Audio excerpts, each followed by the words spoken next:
¿Has reflexionado sobre los misterios espirituales presentes en la segunda carta a los Corintios que pueden revolucionar tu trayectoria? Estas enseñanzas revelan maneras de enfrentar desafíos, encontrar vigor en la vulnerabilidad y vivir en plena armonía con Dios, siguiendo un destino significativo.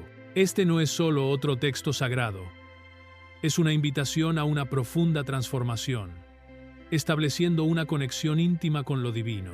Piensa que tus fragilidades pueden convertirse en fundamentos para la manifestación del poder divino, o que, incluso en las batallas más intensas, hay un amparo celestial que te capacita para vencer y apoyar a los demás. En 2 Corintios, Pablo comparte sus experiencias, guiándonos por un camino que redefine nuestra percepción de la vida y nuestra relación con Dios. ¿Deseas descubrir cómo estas enseñanzas influyeron en la iglesia en Corinto y cómo pueden transformar tu existencia hoy? Vamos juntos a explorar la carta de 2 Corintios, donde cada capítulo despliega nuevas facetas de la gracia, reconciliación y gloria divina. El apóstol Pablo, originario de Tarso en la antigua Cilicia, actual Turquía, es una figura central en el cristianismo. Crecido en un ambiente culturalmente rico, influenciado por el judaísmo y la cultura grecorromana, Pablo pertenecía a la tribu de Benjamín y fue rigurosamente educado por los fariseos, según se menciona en Filipenses 3:5. Su ciudadanía romana, destacada en Hechos 22:3, fue crucial para su misión evangelizadora. Antes de su conversión, Pablo perseguía fervientemente a los cristianos, creyendo que estaban afrontando a Dios, llegando a aprobar la ejecución de Esteban, el primer mártir según Hechos 8:3. Sin embargo, su vida cambió de forma dramática en el camino a Damasco, donde una luz celestial lo envolvió y oyó la voz de Jesús. Después de este encuentro, Pablo quedó ciego por 3 días hasta ser sanado por Ananías, un discípulo enviado por Dios. Este evento marcó el inicio de su dedicación total al Evangelio. Se convirtió en un misionero incansable, viajando por vastas regiones del Imperio Romano, predicando en ciudades como Antioquía, Filipos, Tesalónica, Corinto y Éfeso, estableciendo iglesias y orientando a nuevos creyentes. Enfrentó innumerables adversidades, incluyendo prisiones, azotes y naufragios, según se detalla en 2 Corintios 11:23-27. Su relación con la iglesia en Corinto fue compleja, marcada por desafíos y reconciliaciones, culminando en la redacción de esta carta inspiradora, que busca fortalecer espiritualmente a los corintios y reafirmar su autoridad apostólica. Esta introducción establece la base de la carta, abordando temas profundos como la gloria de la nueva alianza, el ministerio de la reconciliación y la suficiencia de la gracia de Dios. Estos tópicos forman el fundamento para revelar los secretos espirituales que transforman la vida de Pablo y de sus seguidores. A partir de aquí, Pablo conduce a los corintios en una trayectoria espiritual marcada por esperanza, renovación y gracia. Al inicio de la carta, Pablo exalta a Dios por su naturaleza consoladora, refiriéndose a Él como el Padre de las misericordias y el Dios de toda consolación, según se describe en el primer capítulo, versículo 3. Bendito sea el Dios y Padre de nuestro Señor Jesucristo, el Padre de las misericordias y Dios de toda consolación. Esta afirmación centraliza el mensaje de Pablo, destacando que Dios no solo nos consuela en las dificultades, sino que también nos capacita para consolar a otros. Pablo elige iniciar la correspondencia de esta manera, para demostrar que, incluso enfrentando sus propias aflicciones, encontró fuerza y consuelo en Dios. En el primer capítulo, versículo 4, él dice: Él nos consuela en toda nuestra tribulación, para que también podamos consolar a los que estén en cualquier tribulación, con la consolación con que nosotros mismos somos consolados por Dios. Aquí, Pablo revela que Dios utiliza su consuelo para que podamos ser fuentes de apoyo para los demás. La honestidad de Pablo al compartir sus dificultades refuerza la realidad de que incluso los más devotos siervos de Dios enfrentan sufrimientos. En el primer capítulo, versículo 8, él menciona: porque no queremos que ignoren, hermanos, las aflicciones que estamos experimentando en Asia, oprimidos bajo un peso tan grande, más allá de nuestra fuerza, que han abatido nuestras vidas. Esta vulnerabilidad destaca la importancia de confiar plenamente en Dios durante tiempos de adversidad. Finalmente, en el primer capítulo, versículo 9, Pablo afirma: realmente sentimos que se nos ha impuesto la sentencia de muerte, y así no confiamos más en nosotros mismos, sino en Dios que resucita a los muertos.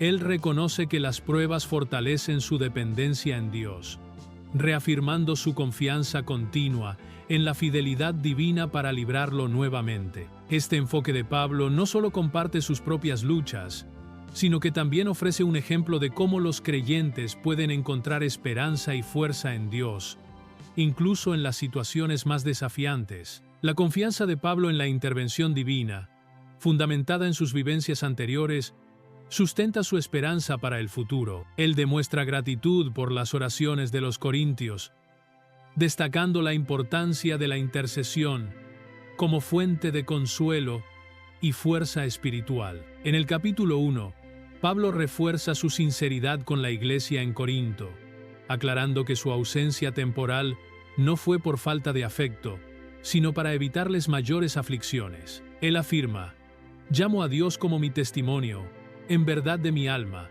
que fue para salvarles que no volví a Corinto nuevamente. Preocupado por el bienestar espiritual de los corintios, Pablo aborda los desafíos de la iglesia con prudencia y cuidado. Al inicio del capítulo 2, él expande el tema de la consolación, enfocándose en la restauración de un miembro disciplinado. Pablo relata haber escrito una carta anterior con gran aflicción y lágrimas, no para herir, sino para expresar su profundo amor. Porque os escribí con gran aflicción y angustia de corazón, con muchas lágrimas, no para causaros dolor, sino para que supieran el amor con que tengo para con vosotros. Él anima a la iglesia a perdonar y restaurar a quien ha sido reprendido, siempre con el objetivo de la reconciliación. Pablo enfatiza la importancia del perdón y la unidad, afirmando: cualquier persona a quien perdonéis, yo también le perdono. De hecho, lo que he perdonado, si he perdonado algo, lo hice por vuestra causa, en presencia de Cristo. Este acto de perdón no solo promueve la armonía, sino que también sirve como defensa espiritual contra las divisiones que el enemigo intenta sembrar. El mensaje central de estos capítulos revela que Dios es el Consolador Supremo, invitándonos a ser canales de su consuelo. Nuestras dificultades son utilizadas para fortalecernos y capacitarnos para ayudar a otros. Además, la práctica del perdón, guiada por el amor y la sabiduría, preserva la unidad de la iglesia, impidiendo que los resentimientos ofrezcan terreno para el adversario. Pablo comienza a fundamentar un tema más profundo y transformador que desarrollará en los próximos capítulos: la gloria de la nueva alianza. Describe esta alianza como escrita no en tablas de piedra, sino en los corazones de quienes viven por la gracia del Espíritu. La narrativa invita a comprender cómo esta nueva alianza nos transforma continuamente a medida que profundizamos nuestra fe y conocimiento en Cristo. Después de establecer el consuelo divino y la importancia del perdón y la restauración en la iglesia, Pablo dirige la atención a la superioridad de la nueva alianza. En el tercer capítulo, contrasta la nueva alianza con la antigua, ambas originadas por Dios y cumpliendo sus propósitos, pero destacando que la nueva alianza excede a la antigua en gloria, eficacia e impacto espiritual. En el tercer capítulo, versículo 6, Pablo aclara: Él nos ha designado como ministros de un nuevo pacto, no basado en la letra, sino en el Espíritu. Mientras la letra mata, el Espíritu da vida. Aquí diferencia claramente las dos alianzas. La antigua alianza, representada por las tablas de la ley entregadas a Moisés, tenía como función revelar el pecado y la justicia de Dios, pero también imponía condenación, ya que nadie podía cumplirla perfectamente. En contraste, la nueva alianza iniciada por Jesucristo, trae vida a través del Espíritu Santo, fundamentándose en la gracia divina, no en el esfuerzo humano. Pablo ilustra esta superioridad mencionando a Moisés en el monte Sinaí. En el tercer capítulo, versículo 7, observa que la antigua alianza, aunque revestida de gloria, estaba en declive. En el versículo 13, Pablo afirma: «No somos como Moisés, quien cubría su rostro con un velo para que los israelitas no vieran lo que sucedía». Este velo simboliza las limitaciones de la antigua alianza y la incapacidad del pueblo para comprender plenamente los propósitos divinos. En el versículo 14 declara: «Sin embargo, el velo permanece hasta hoy, pero solo en Cristo es removido». Cristo, al cumplir la ley y sacrificarse, retiró el velo, proporcionando a los creyentes acceso directo a Dios y a su gloria. Finalmente, Pablo destaca la transformación continua proporcionada por la nueva alianza. Y todos nosotros, con el rostro descubierto, reflejando la gloria del Señor, somos transformados de gloria en la misma imagen, como por el Espíritu del Señor. Capítulo 3, versículo 18. Esta transformación evidencia cómo la nueva alianza no solo revela la gloria de Dios, sino que también moldea a los creyentes a la imagen de Cristo. Este es el secreto extraordinario de la nueva alianza. No solo revela la gloria de Dios, sino que también nos transforma continuamente a la imagen de Cristo por medio del Espíritu Santo. En el capítulo 4, Pablo profundiza esta verdad, reconociendo que, como ministros de esta alianza gloriosa, enfrentan desafíos y oposición, pero no se rinden. Él afirma: «Por lo tanto, teniendo este ministerio según la misericordia de Dios, no desmayamos». Pablo explica que algunos no pueden comprender el mensaje de la nueva alianza porque el Dios de este siglo ha cegado el entendimiento de los incrédulos, impidiéndoles ver la luz del Evangelio. Sin embargo, utiliza la metáfora de los vasijas de barro para ilustrar la humildad humana en contraste con la grandeza del Evangelio.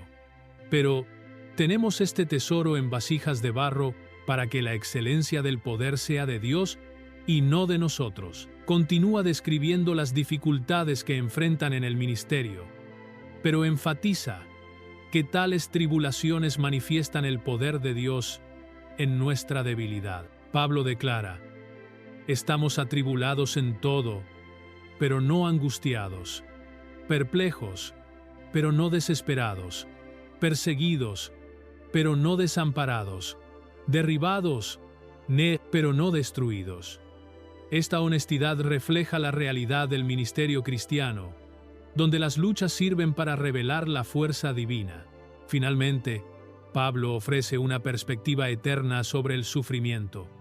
Por eso no desmayamos, pero aunque nuestro hombre exterior se va desgastando, el interior se renueva día a día, porque esta leve y momentánea tribulación produce para nosotros una gloria eternamente abundante que nos sobrepasa. Así, enseña que las adversidades no disminuyen la gloria de la nueva alianza, sino que revelan el poder de Dios obrando en nuestras vidas, incentivándonos a perseverar con fe y esperanza en la transformación continua proporcionada por el Espíritu Santo. Aunque externamente nos estamos desgastando, interiormente estamos siendo renovados día tras día, pues nuestras aflicciones leves y momentáneas están produciendo para nosotros una gloria eterna que las supera. Por eso fijamos los ojos no en lo que se ve, que es temporal, sino en lo que no se ve, que es eterno. Esta visión de la nueva alianza, que transforma y renueva, prepara el terreno para el próximo tema que Pablo aborda: la nueva creación en Cristo y el llamado a la reconciliación con Dios. Pablo enfatiza la importancia de la justicia y la verdad al confrontar el pecado en la iglesia, buscando restaurar el orden basado en principios divinos. En el capítulo 13, versículo 2, advierte severamente a aquellos que persisten en el pecado, demostrando su dedicación pastoral para guiar a los corintios de regreso a la obediencia a Cristo. Incentiva a los cristianos a autoexaminarse en el versículo 5, afirmando que la verdadera fe se manifiesta por la presencia de Cristo en sus vidas. Pablo confía en que, al hacerlo, los corintios confirmarán su comunión con Cristo.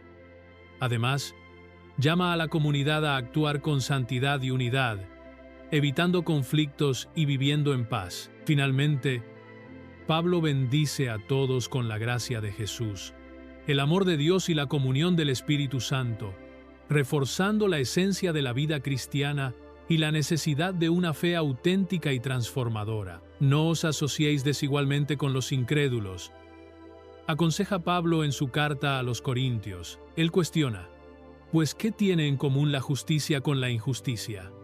¿O qué comunión tiene la luz con las tinieblas? Esta metáfora de la yuguería desigual, una herramienta que une a dos bueyes para el arado, ilustra el peligro de formar alianzas espirituales, emocionales o morales con aquellos que no comparten la misma fe. Tales asociaciones pueden desviar al cristiano del camino de la santidad, comprometiendo su devoción a Dios. En el capítulo 6, versículo 15, Pablo refuerza esta incompatibilidad al preguntar: ¿qué comunión tiene Cristo con Belial? ¿O qué acuerdo tiene el creyente con el incrédulo? Belial, representando el mal absoluto, destaca la diferencia esencial entre los valores divinos y los mundanos. En el versículo 16 afirma: ¿qué acuerdo tiene el templo de Dios con los ídolos? Porque nosotros somos el templo del Dios viviente. Aquí, Pablo recuerda a los cristianos que sus vidas pertenecen a Dios, exigiendo una separación completa de las prácticas idólatras y una consagración total a Él. Esta separación no es solo una obediencia, sino también una promesa de bendiciones divinas. En los versículos 17 y 18, Pablo cita las Escrituras: por lo tanto, salid de mi presencia, y apartaos vosotros todos los que hacéis lo malo, y no toséis nada impuro, y yo os recibiré, y seré para vosotros Padre, y vosotros seréis para mí hijos y hijas, dice el Señor Todopoderoso. Él aclara que esta separación no significa aislamiento físico, sino un compromiso espiritual profundo con Dios, resultando en una relación íntima como padre e hijos. En el capítulo 7, versículo 1, Pablo apela a la santidad. Así que, amados, puesto que tenemos tales promesas, limpiémonos de toda contaminación de carne y de espíritu, perfeccionando la santificación en el temor de Dios. Él enfatiza la importancia de buscar activamente la pureza y el crecimiento espiritual, motivados por el temor a Dios. Además, Pablo aborda el poder transformador del arrepentimiento genuino, conectándolo con la restauración y la alegría espiritual de los corintios.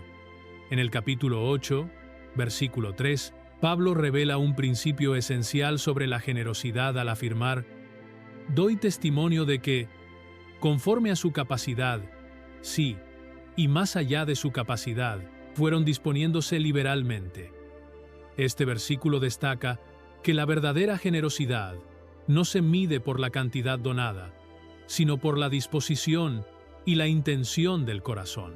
Los macedonios demostraron una fe ejemplar al donar no solo lo que podían, sino también más allá de sus capacidades. Movidos por la gracia divina, Pablo refuerza que esta generosidad va más allá de un simple acto de dar. Es una entrega completa a Dios. En el versículo 5 menciona: y no solo como esperamos, sino también se dieron a sí mismos al Señor, y a nosotros conforme a la voluntad de Dios.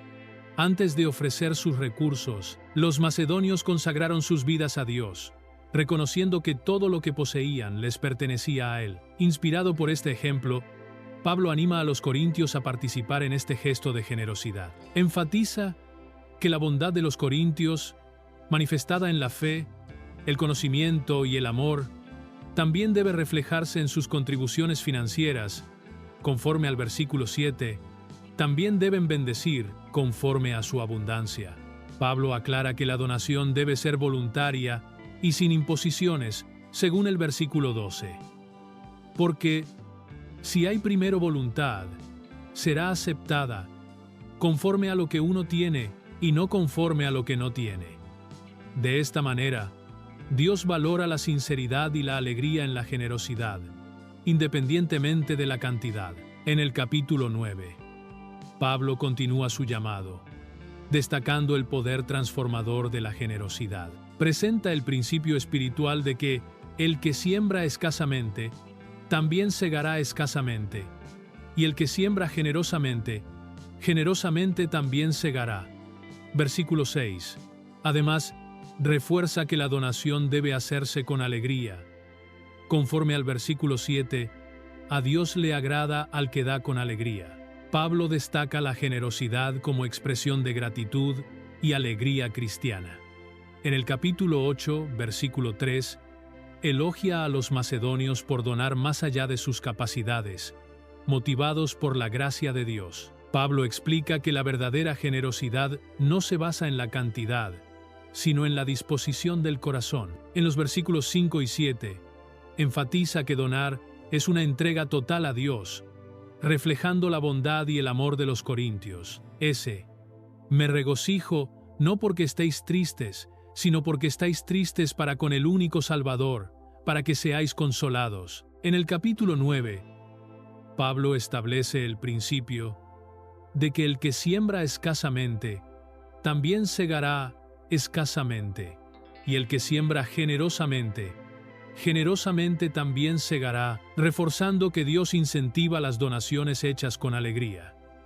Asegura que Dios suplirá todas las necesidades, permitiendo que los cristianos sean generosos sin temor a la falta. Finalmente, Pablo muestra que la generosidad glorifica a Dios y fortalece a la comunidad, promoviendo un apoyo mutuo entre los santos. Pablo comparte una experiencia extraordinaria donde fue arrebatado al tercer cielo y oyó palabras indescriptibles. En el capítulo 12, versículo 7, menciona una espina en la carne, una fuente de sufrimiento constante, que servía para evitar su exaltación debido a las grandes revelaciones recibidas. A pesar de pedir a Dios repetidamente que quitara esta aflicción, la respuesta divina vino en el versículo 9. Mi gracia te basta, porque mi poder se perfecciona en la debilidad. Pablo interpreta sus debilidades como oportunidades para que el poder de Dios se manifieste más claramente. En el versículo 10, expresa alegría en sus debilidades. Cuando estoy débil, entonces soy fuerte. Esta aceptación refuerza que la verdadera fuerza viene de la gracia divina. Pablo también defiende su apostolado no con argumentos humanos, sino demostrando que su autoridad es sustentada por Dios. En los capítulos finales, exhorta a los corintios a autoexaminarse, promoviendo la unidad y la fidelidad a Cristo, enfatizando la necesidad de vivir auténticamente conforme a los principios del Evangelio. Si este mensaje tocó tu corazón, no dejes de suscribirte a nuestro canal y activar las notificaciones para seguir recibiendo contenidos inspiradores sobre fe y transformación. Comparte este video con quienes amas y únete a nuestra comunidad de buscadores que están fortaleciendo sus jornadas espirituales. Deja tu comentario abajo y cuéntanos cómo la fe ha impactado tu vida. Vamos a crecer juntos y a esparcir esperanza en cada paso del camino.